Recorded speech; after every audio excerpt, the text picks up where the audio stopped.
What's up? I'm Patrick. I do indeed have a collection. I've been yapping out of my car like a schmuck on the internet, but turns out I'm a schmuck on the internet with a lot of Pokemon cards. So got a little bit of the collection here for you today. That way you know I'm real deal.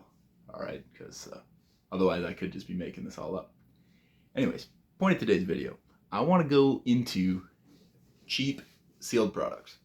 And I'm going into this because there's about 1 million people on the internet telling everyone to buy booster boxes. And yeah, booster boxes, not a bad buy. But there's a lot of people out there that don't have booster box money. That's the reality. We're in trying times for a lot of people. We got the majority of people in North America live paycheck to paycheck. And not everybody's got $250 to $3,000 to fork over something for Pokemon investing. So that's what I'm talking about today. The big one that I think people sleep on is 3-pack and 2-pack blisters. Okay, now hear me out. They get big hate. I understand. I'm not here to sell you a dream, but I am going to tell you about the statistics on this. ETBs, on average, do worse than booster boxes in overall appreciation. Blisters do barely worse over time. They do barely worse. Obviously, problem with blisters, they're not as liquid as booster boxes are, but there's a ton of benefits as well with the cheaper sealed product that I will get into. The other thing, ETBs, they are the worst. Okay, these things suck. The storage, miserable. Just the worst. I have, this one's damaged. This one's up here's damaged. I got 2 more back there that are damaged. Okay, these things, they get a breeze, all right, a light breeze coming from the west, and they'll rip down the side. Okay, they're terrible to take care of. And I'm not trying to buy $1,000 in acrylics to have this whole setup all done up nice before you start writing in the comments there. So alas, I like the Pokemon Center. You know, Pokemon Center's cool. You get a nice promo, whatever. I get the value. I get the pitch. They're a pain. There's a whole bunch of air in these bad boys. Okay, whole bunch of air. And I'm not a big fan of that. And the people who are collecting these are very particular. This one here is worth, I don't know, in US dollars, maybe $350 US, something like that. With that rip down the side, we're down another $100 on that. I'm not going to be able to sell it super easily. And all because there was a box on top of it, just like this one's on top of it now. This part here squishes out a little bit, and it just rips over time. Like I say, light breeze and this thing's cooked. Okay, so what am I here to talk to you about today? Blisters. Yep, these bad boys, they're sweet. Why are they sweet? Because the packs are maintained. They're good. They're in there. This part could fold. This part could fold. You got some whitening on the edges. You got some battle. As long as nothing's actually impeding, like a little creasing there, nobody gives a damn. Nobody gives a damn. People are still going to buy this eventually because they're going to be buying it for the packs inside. However, don't go just aimlessly buying these. Don't just buy random ones off the internet just because some schmuck told you to. Look at the per pack value. Okay, I'm not gonna walk you through this. You're gonna have to figure it out yourself. Okay, you're a big boy or a big girl, whoever you are. You're gonna have to figure this out for yourself. Go on to TCG Player, okay, and you're going to do some division. Yeah, pretty tough stuff. You're gonna do booster box price, okay, divided by 36, okay. Then we're gonna look at blisters, right, and we're gonna find the blisters that have the best per pack value. And a lot of times the blisters on older things are cheaper per pack than the booster boxes are. I understand booster boxes are more in demand. People collect booster boxes. People don't really collect these blisters, but people really want a team up blister right about now. They'll be stoked for a team up blister. My point is that these are a lot easier to hold long term. They're a lot smaller financial commitment, which means that for a lot of people, they're easier to get into. They're easier to cover your cost basis on. So, like if you bought, for example, 2 or 3 of the same blister, in a couple of years, you could sell one of those blisters and then offset your cost for the other 2 blisters that you have. So now you're into it for nothing. And people talk about these strategies on YouTube, but they only ever talk about it with booster boxes. So now they're shilling, Destin Rivals and saying buy Destin Rivals at whatever it is in US dollars, 500 US dollars. And I think Destin Rivals is a phenomenal set. I do. I don't think it's going anywhere. I think it's going to do great over time, but so will the blister. So if you have 4 of the blisters, because that's what you can afford to buy, and not being psychotic and buying a booster box that you're going to have to sell in 6 months when your car breaks down, then I don't know what to tell you. You need to look after yourself. So I got a few that I want you to look at, take a gander that I think are incredible values, including there's a Fusion Strike pin blister that's got like a Celebi pin.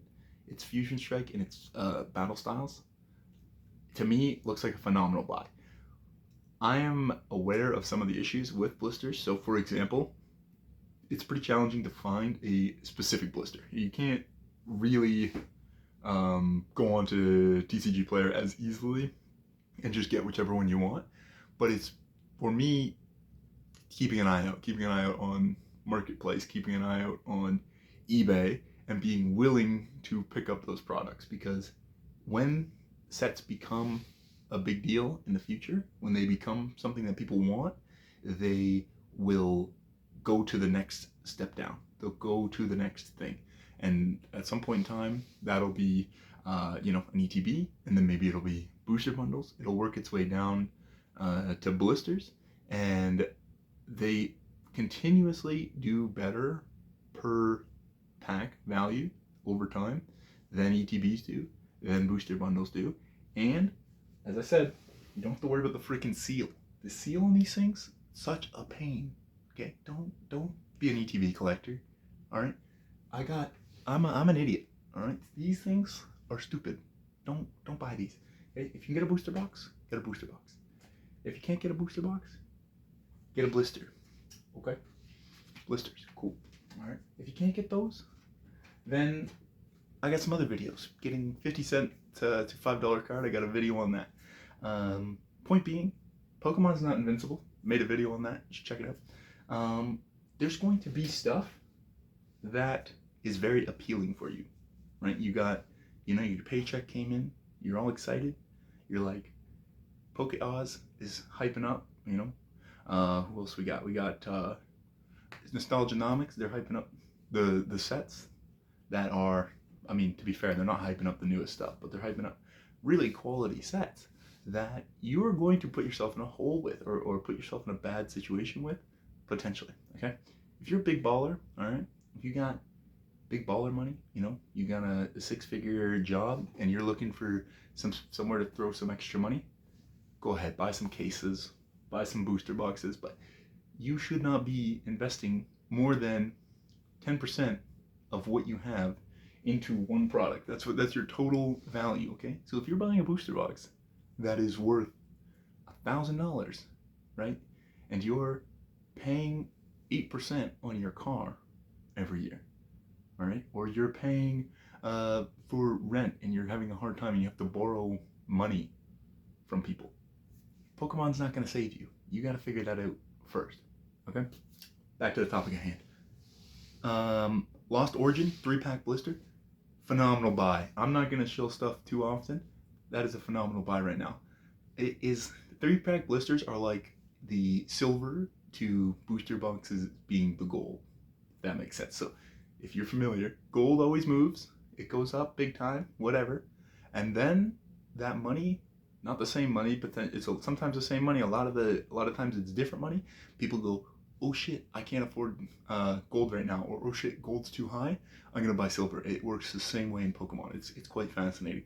You're going to see the Lost Origin 3-pack, it's going to move because it will catch up. So right now it's lagging behind. I think the Lost Origin 3-pack is going to catch up in the near future. I'm just a schmuck on the internet though, so don't take me too seriously. All right, take the ancillary stuff. I would be careful with. So there's a lot of other products, of course. Let me see if I can find an example here.